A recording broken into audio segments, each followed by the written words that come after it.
Meu amigo vascaíno, um bom dia, que Deus abençoe a sua vida, um casaca no seu coração e mais um vídeo para a gente expor as principais notícias do noticiário esportivo do Clube de Regatas Vasco da Gama.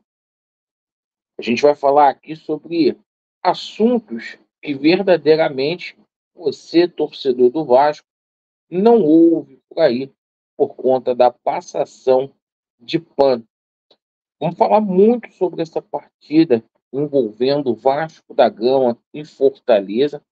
Confesso a vocês que eu vi sobre uma ótica totalmente diferente aí do que a maioria dos vascaínos. Todo mundo falou que o resultado foi extraordinário para o Vasco.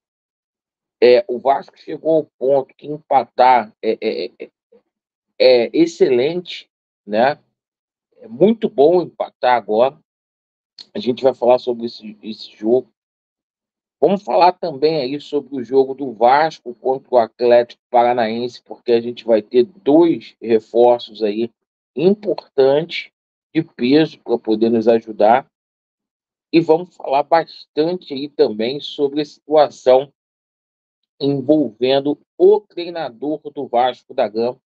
A gente teve uma notícia aí envolvendo o Felipão, que vai deixar o torcedor do Vasco, a grande maioria, chateado, tá? Porque hoje o que impede o Filipão de ser treinador do Vasco é a vontade da SAF. A gente vai falar muito aqui também sobre a carta do Jorge Salgado, que ele publicou ontem em resposta aí ao Pedrinho sobre o atraso referente à situação do balanço do clube associativo. Bora aí pro vídeo. Eu peço a você para ter paciência, que eu estou com muita falta de ar. O clima aqui no Rio de Janeiro está muito seco, não chove há um mês. Está difícil, rapaziada, está difícil. Então vamos lá. Vasco da Gama e Fortaleza. Pessoal, o Vasco não jogou nada. Laureano, foi bom porque a gente está vivo. Sabe, gente, o Vasco esse ano, a gente veio de uma eliminação para o Nova Iguaçu. Cara, a gente quase que foi eliminado por Água Santa. A gente simplesmente toma de 4 para o Criciúma. Irmão, eu achei que depois do protesto que foi feito, que simplesmente o Vasco perdendo de 4 para o Criciúma, o time do Vasco fosse desenvolver pelo menos um futebol melhor. O Vasco ontem deu um chute ao gol. Alguns números para vocês. O Vasco deu um chute em 90 minutos no gol. O Vasco, em 90 minutos, fez 3 jogadas de linha de fundo.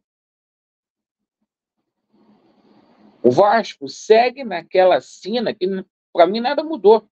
Não fosse o Léo Jardim, bom, a gente tinha saído lá de Fortaleza ontem com uma coça. Léo Jardim continua esse ano sendo o jogador do Vasco, o melhor jogador do Vasco, disparado. Mais uma vez ali salvando. Então, tipo assim, foi bom porque trouxe para o Rio de Janeiro? Foi bom porque trouxe para o Rio de Janeiro. Mas se eu for pensar a longo prazo que o meu campeonato é o campeonato brasileiro e que eu vou com esse time aí até a 18ª rodada, porque a janela só vai abrir no dia 10 de julho, irmão, o Vasco vai passar raiva com esse time aí. Vai passar raiva com esse time. Essa é a minha opinião. Vamos jogar com o Atlético Paranaense. O Vasco não vence lá na Arena da Baixada desde 2007. Desde 2007. O Vasco não vence lá. Há exatos 17 anos que o Vasco não vence lá o Furacão. O Atlético vem de uma derrota ontem para o Ipiranga mas Campeonato Brasileiro é outro tipo de situação. A gente sabe disso. Inclusive, inclusive, o Atlético está muito bem no Campeonato Brasileiro, certo? O Atlético Paranaense. Então, assim, o Atlético está na quarta colocação no Campeonato Brasileiro. Gente, se o Vasco jogar do jeito que está jogando contra o Atlético e a gente indo para a Arena da Baixada, a gente achar que empate é bom resultado para o Vasco, o empate deixa o Vasco na zona do rebaixamento. A sequência do Vasco da Gama no Campeonato Brasileiro é uma sequência, galera, muito difícil, muito difícil. Porque a gente pega o Atlético Paranaense, depois a gente simplesmente tem um jogo nervoso aqui no Rio de Janeiro contra o Vitória, em São Januário. Depois vem o nosso maior rival. Depois a gente faz o segundo jogo contra o Fortaleza e a gente joga com o Palmeiras no Allianz Parque. É uma sequência muito difícil. O que a gente tem que cobrar aí, a gente tem que tomar muito cuidado com esse negócio de empate, porque a gente tem que cobrar é reforço da 777, porque alguns jogadores não têm a mínima condição de vestir essa camisa do Vasco. Esse é o papo. Esse é o papo reto. O time é muito fraco, esse time do Vasco. Bom, o seguinte, sobre a situação aí do treinador, né? A tendência é que o Rafael Paiva continue no comando técnico do Vasco até o domingo. O Vasco está tentando o Pesolano, tá? O Vasco não desistiu do Pesolano. É essa a informação que a gente traz aqui para vocês. O que está pegando é a situação da multa rescisória lá do Pesolano, que é cerca de 1,5 milhão. O Pesolano já aceitou reduzir aí o salário, já se chegou numa composição ali envolvendo a comissão técnica do Pesolano, certo? O Pesolano quer trazer o pessoal dele todo para poder trabalhar aqui no Vasco da Gama, certo? Mas a informação que chamou a atenção hoje, tá? Envolvendo essa situação de treinador, é o nome do Filipão. Porque o Filipão, ele foi oferecido ao Vasco da Gama e a 777 não se animou, tá? Com o nome do Filipão. Então, assim, a ideia é trazer um treinador estrangeiro. Essa é a ideia. Inclusive, hoje, na parte da manhã, surgiu o nome do técnico Carvalhal, Carlos Carvalhal, que o jornalista Bruno Andrade, do UOL, disse que ele rejeitou a sondagem do Vasco da Gama.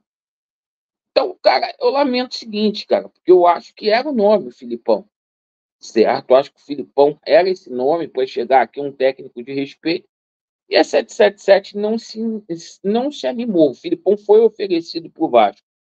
Então, assim, eu penso da seguinte forma: dificilmente a gente vai encontrar um treinador hoje que entenda mais de futebol, que segura a pressão do que o Filipão, certo? Porque se falou do Vojvoda, é mentira, não tem nada com o Vojvoda. A situação do Renato Gaúcho lá no Grêmio lá, é uma situação que o Renato está balançando no Grêmio, é verdade, mas não houve ainda nenhum tipo de contato. Houve ontem uma sondagem no Carille, o Carille não quis vir para o Vasco da Gama. Então, assim, o Vasco hoje está sem treinador porque quer. Porque o Filipão foi oferecido para o Vasco da Gama e o Vasco da Gama simplesmente quer um treinador aí estrangeiro. A tendência é que essa situação venha a demorar mais um pouquinho, certo? E ontem, lamentavelmente, o seu Jorge Salgado, o canal Atenção Vascaínos, simplesmente deu uma de assessor de imprensa do Jorge Salgado, publicou depois do jogo a carta aí do Jorge Salgado. Gente, mentiu. Porque eu sei que o jogo do Vasco foi ontem, ninguém quer falar sobre isso para não se expor, mas o Jorge Salgado mentiu mais uma vez. O departamento financeiro do Vasco da Gama está sem um computador. O pessoal do financeiro do associativo não tem lugar para poder trabalhar, porque lá em São Januário, nem o Pedrinho pode usar a sala da presidência mais. Tá? Ficou tudo terceirizado, sem computador, tudo bagunçado, e o balanço está aí sem previsão para poder chegar. E a gente vê jornalista passador de pano aí, irmão, dando voz aí para o Salgado. A gente está nessa situação toda muito aí também por conta do seu Salgado. Lamentável. Agradeço aí pela atenção de vocês, né? Deixe aí nos comentários a sua opinião. Vasco neles e a verdade prevalecerá. A notícia é desanimadora com relação à minha análise do jogo de ontem? Mas a situação está aí. Eu, como vascaíno, não posso me contentar com o Vasco, que 4 de 0-0 as pessoas acham extraordinário, sensacional. Como se o Vasco tivesse jogado com o Real Madrid. Desculpa. Tá? Obrigado. Vasco neles e a verdade prevalecerá. Valeu.